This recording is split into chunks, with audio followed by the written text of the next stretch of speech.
Don't do anything to mess up your Laylatul Qadr. Dear brothers and sisters, I'll keep it short, but I want you to remember the 5 things that I'm going to share with you, inshallah ta'ala, as we look out for Laylatul Qadr now. Every single one of those nights has the potential to be the most consequential night of your life. And so for 10 nights, Allah subhanahu wa ta'ala will be looking out to His creation.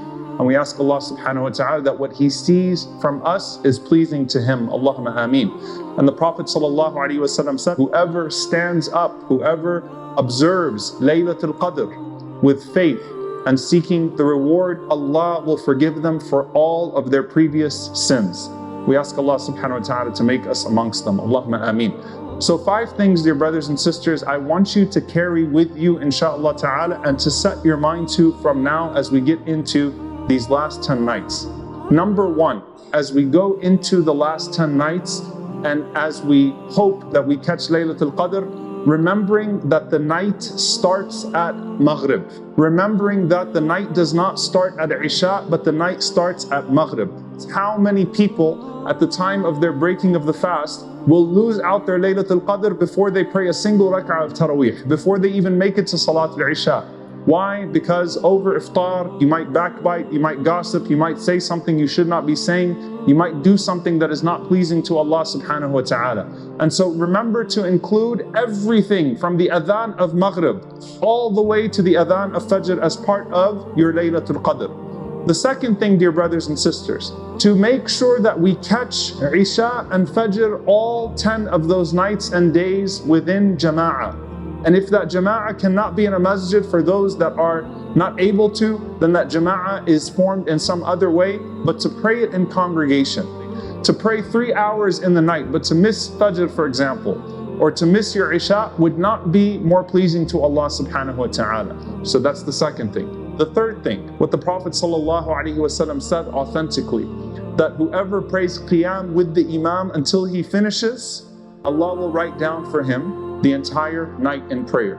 What is the best dua in Laylatul Qadr? We all know the answer to that. This number 4 means keeping yourself busy in dua, and particularly the short du'as. I'm going to mention the reason why.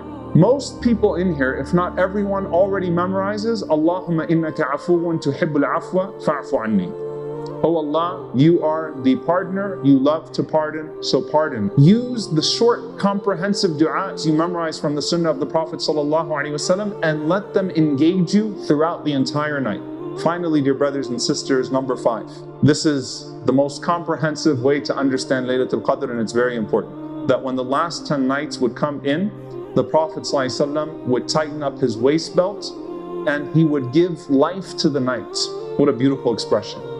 And he would wake up his family. He would make sure that his family also was participating in it. Rasulullah ﷺ, when he said, do not turn your homes into graveyards. Why? Because dhikr gives life to the heart and it gives life to any space that we are in. Imam al-Shafi'i, rahimahullah ta'ala, he has a very important reflection on this hadith.